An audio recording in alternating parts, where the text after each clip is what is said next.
পেন্টাগনের war রুমে বৈঠক। মার্কিন গোয়েন্দা প্রধান উপস্থাপন করছিলেন ইরানের সামরিক কাঠামোর ওপর এক গোপন রিপোর্ট শেষে তিনি বললেন, স্যার, আমরা একটা বড় সমস্যার মুখে পড়েছি। ইরানে আমাদের টার্গেট করার মতো কোনো একক এলিট বাহিনী নেই। তারা ছড়িয়ে আছে, অদৃশ্য, আমাদের রাডারে ধরা পড়ে না। ট্রাম্প চমকে উঠলেন। তিনি বললেন, কি বলছেন? কুদস ফোর্স তো আছে, নাসরুল্লাহ তো আছে। গোয়েন্দা প্রধান বললেন, স্যার, কুদস ফোর্স তো দৃশ্যমান, কিন্তু ইরানের আসল শক্তি অদৃশ্য। তাদের সাবমেরিন ইউনিটগুলো কোনো নির্দিষ্ট জায়গায় নেই, ছড়িয়ে আছে সারা দেশে। নোহেদ আছে, কিন্তু সেটা নিয়মিত সেনাবাহিনীর অংশ। সামুদ্রিক কমান্ডো আছে, কিন্তু তারা দ্বীপে দ্বীপে ঘুরে বেড়ায়। বাসিজের কিছু ইউনিট তো সিরিয়ায় যুদ্ধ করেছে। আমরা তাদের চিহ্নিত করতে পারছি না, টার্গেট করতে পারছি না। এটা কল্পনা নয়, এটা বাস্তব। ইরানের সামরিক কাঠামো এমনভাবে গড়ে তোলা হয়েছে যে পশ্চিমা ধাঁচের বিশ্লেষণ সেখানে কাজ করে না। আজ আমরা সেই অদৃশ্য বাহিনীর গল্প বলবো, যাদের নাম জানে না বিশ্ব, কিন্তু যাদের হাতেই লুকিয়ে আছে যুদ্ধের ভবিষ্যৎ।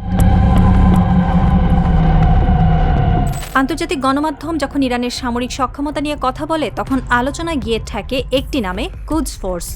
নামটি পরিচিত, দৃশ্যমান, তেহরানের আঞ্চলিক প্রভাব বোঝাতে সুবিধাজনক। কিন্তু যখন দীর্ঘমেয়াদী প্রভাব থেকে হঠাৎ স্বল্পমেয়াদী সংঘর্ষের প্রসঙ্গ আসে, তখন এই কাঠামো একটি গুরুত্বপূর্ণ বাস্তবতাকে আড়ালে ফেলে। ইরানে যদি কোনো সীমিত আক্রমণ ঘটে, ধরা যাক কোনো দ্বীপ, বন্দর কিংবা গুরুত্বপূর্ণ অবকাঠামোর ওপর, তখন প্রথমে উপস্থিত হবে না কুদস ফোর্স। যে ইউনিটগুলো প্রথম প্রতিক্রিয়া দেখাবে এবং প্রথম কয়েক ঘন্টায় পরিস্থিতির গতিপথ নির্ধারণ করবে, সেগুলো অনেক কম পরিচিত। আর সেটি এই কারণে নয় যে তারা নেই, বরং ইসলামী প্রজাতন্ত্রের সামরিক কাঠামো কখনোই একটি একক এলিট বাহিনীকে কেন্দ্র করে গড়ে ওঠেনি। এর বদলে রয়েছে একটি স্তর ভিত্তিক কাঠামো, যা একাধিক প্রতিষ্ঠানের মধ্যে ছড়িয়ে আছে। এখানে স্পেশাল ফোর্স কোনো ব্র্যান্ড নয়, বরং একটি কার্যগত ধারণা। একজন পশ্চিমা সামরিক বিশ্লেষক বলেছেন, ইরানের সামরিক কাঠামো বোঝার জন্য পশ্চিমা ধাঁচের চিন্তা ছেড়ে দিতে হবে। তারা আমাদের মতো ব্র্যান্ডেড এলিট বাহিনী তৈরি করেনি, তারা তৈরি করেছে এক জটিল ইকোসিস্টেম, যেখানে প্রতিটি ইউনিটই বিশেষায়িত, কিন্তু তারা ছড়িয়ে আছে সর্বত্র। ইরানের সামরিক কাঠামোর কেন্দ্রে রয়েছে Islamic Revolutionary Guard Corps, IRGC, বিশেষ করে এর স্থল বাহিনী। এর ভেতরে যে শব্দটি সবচেয়ে বেশি ব্যবহৃত হয় এবং প্রায় ভুলভাবে বোঝা হয়, তা হলো সাবেরিন। এটি অনেক সময় একটি নির্দিষ্ট ইউনিট হিসেবে বর্ণনা করা হয়, কিন্তু বাস্তবতা তার চেয়ে জটিল। প্রকৃতপক্ষে সাবেরিন একটি শ্রেণী বা সক্ষমতার সেটের মতো কাজ করে। এটি বিভিন্ন ইউনিটে ছড়িয়ে থাকা বিশেষ অভিযানের দক্ষতাকে নির্দেশ করে।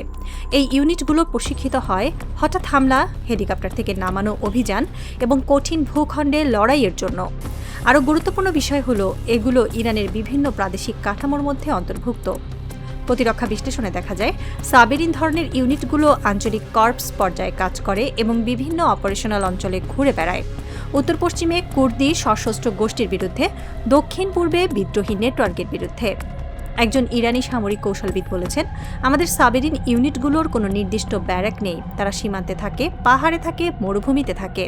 তারা স্থানীয় পরিবেশের সঙ্গে মিশে যায়, তাই শত্রু তাদের চিহ্নিত করতে পারে না।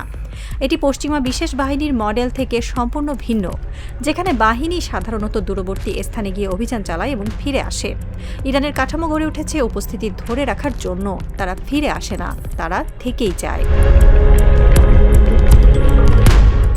সাবেরিনের পাশাপাশি IRGC স্থল বাহিনীর ভেতরে আরও কিছু নির্দিষ্ট ইউনিট রয়েছে, যেমন দক্ষিণ পূর্বাঞ্চলের সালমান ফার্সি ব্রিগেড বা অন্যান্য বিশেষ ব্রিগেড, যেগুলো বিভিন্ন প্রতিবেদনে দেখা যায়। এদের প্রকাশ্য পরিচিতি সীমিত হলেও তাদের ভূমিকা স্পষ্ট।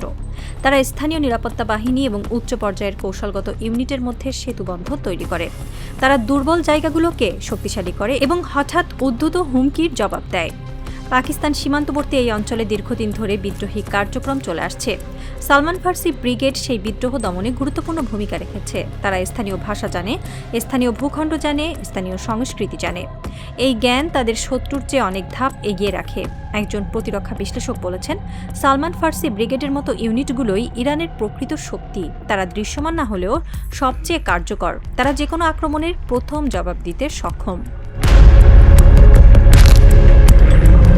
ইরানের বিশেষ অভিযান সক্ষমতা শুধু আইআরজিসির মধ্যে সীমাবদ্ধ নয়, নিয়মিত সেনাবাহিনীর ভেতরেও একটি ভিন্ন ঐতিহ্য বিদ্যমান, তুলনামূলকভাবে প্রচলিত কিন্তু এখনও প্রাসঙ্গিক।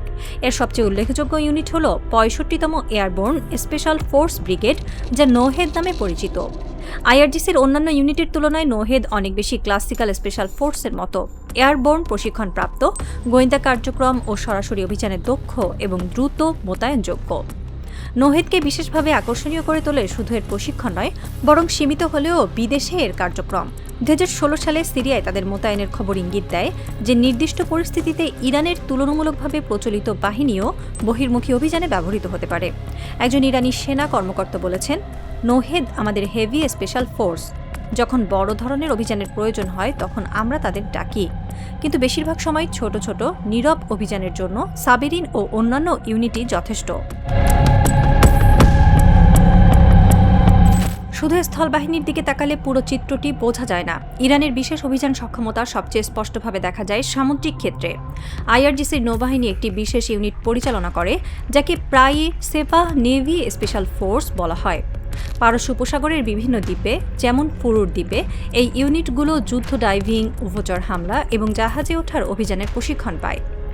স্থলভিত্তিক অনেক ইউনিটের তুলনায় এই নৌবাহিনীর কার্যক্রম বেশি দৃশ্যমান। তারা এডেন উপসাগরে জলদস্যু বিরোধী অভিযানে অংশ নিয়েছে এবং হরমুজ প্রণালীতে জাহাজ জব্দ বা বাধা দেওয়ার সক্ষমতার সঙ্গে জড়িত বলে মনে করা হয়। একজন নৌ কমান্ডো প্রশিক্ষক বলেছেন, আমাদের কাজ হল হরমুজকে অপ্রবেশযোগ্য করে তোলা। আমরা জলের নিচে থাকি, দ্বীপে থাকি, পেট্রোল বোটে থাকি, শত্রু আমাদের দেখতে পায় না। কিন্তু যখন তারা এগিয়ে আসে তখন আমরা হাজির হই।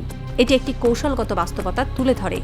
বহিরাগত শক্তির সঙ্গে সংঘাতে ইরান বড় আকারের প্রচলিত যুদ্ধের চেয়ে সীমিত ও ভৌগোলিকভাবে নির্দিষ্ট অভিযানে, বিশেষ করে সমুদ্রপথে, বেশি আগ্রহী। এই প্রেক্ষাপটে বাসিস বাহিনীর কথা গুরুত্বপূর্ণ, যেটিকে প্রায়ই উপেক্ষা করা হয়। যদিও বাসিসের বড় অংশ জনসমাবেশ ও অভ্যন্তরীণ নিয়ন্ত্রণে ব্যবহৃত হয়, তবে এর কিছু ইউনিট, যেমন ফাতেহিউন, উচ্চতর প্রশিক্ষণপ্রাপ্ত এবং সিরিয়ার মতো বাইরের সংঘর্ষেও ব্যবহৃত হয়েছে বলে জানা যায়। সবচেয়ে গুরুত্বপূর্ণ বিষয় হল, বাসিস ইউনিটগুলো কৌশলগত পর্যায়ে আইআরজিসির সঙ্গে একীভূতভাবে কাজ করে। তারা শক্তি বৃদ্ধি, স্থানীয় জ্ঞান এবং জনবল সরবরাহ করে। বাস্তব পরিস্থিতিতে তারা প্রথম প্রতিক্রিয়াকারীদের মধ্যেই থাকবে, এলিট কমান্ডো হিসেবে নয়, বরং একটি স্তরভিত্তিক প্রতিরক্ষা ব্যবস্থার অংশ হিসেবে, যা আরও বিশেষায়িত ইউনিটগুলোর কার্যক্রমকে সমর্থন ও বিস্তৃত করে। একজন ইরানি কৌশলবিদ বলেছেন, বাসিস আমাদের দেয়াল, আক্রমণকারী প্রথমে তাদের মুখোমুখি হবে। তারা পেশাদার সেনা না হলেও তাদের দেশপ্রেম ও আত্মত্যাগের মানসিকতা তাদের অমূল্য সম্পদ। তারা প্রাণ দেয় আর আমরা প্রতিশোধ নেই। সবকিছু একত্রে বিবেচনা করলে বোঝা যায় কেন ইরানের বিশেষ বাহিনীকে চিহ্নিত করা এবং তুলনা করা এত কঠিন। এগুলো দৃশ্যমান হওয়ার জন্য তৈরি নয়। তারা কোনো একক কমান্ড কাঠামোর অধীনে সংগঠিত নয়। তারা পশ্চিমা স্পেশাল ফোর্সের মতো হাই প্রোফাইল বৈশ্বিক অভিযানে নিজেদের সংজ্ঞায়িত করে না। তাদের অভিজ্ঞতা গড়ে উঠেছে অপেক্ষাকৃত নীরব ক্ষেত্রগুলোতে, সীমান্ত সংঘর্ষ, অভ্যন্তরীণ নিরাপত্তা অভিযান এবং সিরিয়া ও ইরাকে সীমিত মোতায়েনের মাধ্যমে। এই অভিজ্ঞতা হয়তো নাটকীয় নয়, কিন্তু তা তুচ্ছ নয়। এটি অভিযোজন ক্ষমতা, ভূখণ্ড সম্পর্কে গভীর জ্ঞান এবং বৃহত্তর ব্যবস্থার ভেতরে কাজ করার দক্ষতাকে গুরুত্ব দেয়। একজন পশ্চিমা গোয়েন্দা কর্মকর্তা বলেছেন, আমরা ইরানের স্পেশাল ফোর্সের ওপর যত ডেটা সংগ্রহ করি ততই বুঝতে পারি আমরা ভুল পদ্ধতিতে এগোচ্ছি। তাদের কাঠামো এত জটিল যে এতে কাজ করা অসম্ভবের মতো।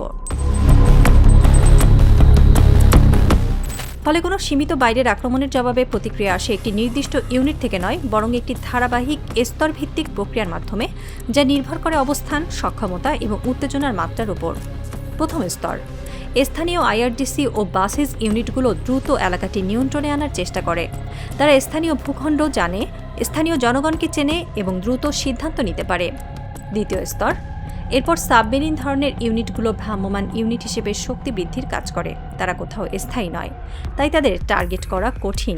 তৃতীয় স্তর, একই সময়ে যদি সামুদ্রিক পরিস্থিতি থাকে, আইআরজিসির নৌবাহিনীর বিশেষ ইউনিটগুলো সমুদ্রপথ নিয়ন্ত্রণ বা বিঘ্নিত করার জন্য এগিয়ে আসে। চতুর্থ স্তর, আর প্রয়োজনে উত্তেজনা বাড়লে নোহেদের মতো ইউনিটগুলো উচ্চতর স্তরের বাড়তি শক্তি হিসেবে যুক্ত হতে পারে। এই পুরো ব্যবস্থা স্তরভিত্তিক, যার উদ্দেশ্য ধাক্কা সামলানো, দুর্বলতা পূরণ করা এবং ধারাবাহিক কার্যক্ষমতা বজায় রাখা। একজন ইরানি প্রতিরক্ষা বিশেষজ্ঞ বলেছেন, আমরা কখনো এক জায়গায় সব ডিম রাখিনি, আমাদের শক্তি ছড়িয়ে আছে। আক্রমণকারী আমাদের একটি অংশ ধ্বংস করতে পারে, কিন্তু পুরো ব্যবস্থা কখনো নয়। ইরানের এই অদৃশ্য কমান্ডো কাঠামো মার্কিন বাহিনীর জন্য বড় মাথাব্যথা তৈরি করেছে, কারণ প্রচলিত গোয়েন্দা ও সামরিক কৌশল এখানে কাজ করে না। স্যাটেলাইট কোনো নির্দিষ্ট ব্যারাক চিহ্নিত করতে পারে না, ড্রোন কোনো নির্দিষ্ট ট্রেনিং ক্যাম্প টার্গেট করতে পারে না, সাইবার আক্রমণ কোনো কেন্দ্রীয় কমান্ড সেন্টার অচল করতে পারে না। একজন পেন্টাগন কর্মকর্তা বলেছেন, আমরা ইরানের স্পেশাল ফোর্সকে টার্গেট করতে চাই, কিন্তু জানি না কোথায় টার্গেট করব। তাদের কোনো সদর দপ্তর নেই, কোনো ব্যারেক নেই, কোনো ট্রেনিং গ্রাউন্ড নেই, তারা সর্বত্র এবং কোথাও না। এই অস্পষ্টতা মার্কিন যুদ্ধ পরিকল্পনাকে জটিল করে তুলছে। প্রতিটি সম্ভাব্য লক্ষ্যবস্তু অ্যানালাইজড হচ্ছে, কিন্তু সিদ্ধান্তহীনতা বাড়ছে। ইরানের এই অদৃশ্য কমান্ডো কাঠামো ভবিষ্যতের যুদ্ধের নকশা বদলে দিচ্ছে। আজ থেকে প্রতিটি দেশ জানতে চাইবে কি করেছিল ইরান, কিভাবে তারা এত জটিল ব্যবস্থা করে তুলল, কিভাবে তারা দৃশ্যমান না হয়েও এত শক্তিশালী হলো। একজন সামরিক ইতিহাসবিদ বলেছেন, ইরান প্রমাণ করেছে স্পেশাল ফোর্সের সংজ্ঞা বদলে যাচ্ছে। এটা কোনো নির্দিষ্ট ইউনিটের গল্প নয়, এটা একটা সিস্টেমের গল্প। আর সেই সিস্টেম এত জটিল যে ভাঙা প্রায় অসম্ভব। এখন ইরানের বিভিন্ন প্রদেশে সীমান্তে দ্বীপে ছড়িয়ে আছে সাবেরিন, নোহেদ, সালমান ফার্সি, সামুদ্রিক কমান্ডো আর বাসিজের যোদ্ধারা। তারা অদৃশ্য, কিন্তু তারা আছেন, তারা অপেক্ষায় আছেন, আর যেদিন প্রয়োজন পড়বে সেদিন তারা হাজির হবেন, নীরবে, নির্দয়ে, ঠিক যেমনটা ইরান সবসময় করে আসছে। পেন্টাগনের ওয়ার রুমে সেই রাতের বৈঠক শেষ হয়েছে। গোয়েন্দা প্রধান তার রিপোর্ট শেষ করেছেন। ট্রাম্প নীরব। তিনি জানেন এই অদৃশ্য বাহিনীর বিরুদ্ধে প্রচলিত যুদ্ধ চালানো অসম্ভব। তিনি কিছুই করতে পারেন না। তেহরানে মোজতবা খামেনি তার প্রার্থনায় বসেছেন। তিনি আল্লাহর কাছে দোয়া করছেন, হে আল্লাহ, আমাদের এই অদৃশ্য বাহিনীকে শক্তি দাও, আমাদের শত্রুদের চোখে যেন তারা ধুলো দিতে পারে, আমাদের দেশকে রক্ষা করো। দোয়া শেষে তিনি জানালার বাইরে তাকালেন। তেহরানের আকাশ পরিষ্কার, সূর্য উঠছে, নতুন এক দিন শুরু হচ্ছে, নতুন এক ইতিহাসের সূচনা হচ্ছে। হরমুজ প্রণালীতে তখন ঢেউ খেলে যাচ্ছে। সেই ঢেউয়ের শব্দ যেন ফিসফিস করে বলছে, আমেরিকা, তুমি যতই চেষ্টা করো না কেন, ইরানের এই অদৃশ্য বাহিনীকে তুমি থামাতে পারবে না। কারণ তারা নেই কোনো নির্দিষ্ট জায়গায়, তারা ছড়িয়ে আছে সর্বত্র। তারা দৃশ্যমান নয়, অথচ তারা আছেন আর থাকবেন চিরকাল। প্রশ্ন হলো, আমেরিকা কিভাবে এই অদৃশ্য বাহিনীকে মোকাবেলা করবে? তারা কি নতুন কৌশল তৈরি করবে, নাকি বুঝতে পারবে এই যুদ্ধে তাদের জয় নেই? সময়ই বলে দেবে। কিন্তু এখন পর্যন্ত এটা নিশ্চিত, ইরানের অদৃশ্য কমান্ডো বাহিনী জিতেছে, আর এই জয়ের সাক্ষী গোটা বিশ্ব। ইরানের মরুভূমি, পাহাড়, সমুদ্র, শহর, সব জায়গায় লুকিয়ে আছে সেই অদৃশ্য যোদ্ধারা, যাদের নাম জানে না বিশ্ব, কিন্তু যাদের হাতেই লুকিয়ে আছে যুদ্ধের ভবিষ্যৎ। আর সেই ভবিষ্যৎ অন্ধকার, যেখানে আমেরিকার আলো পৌঁছাবে না।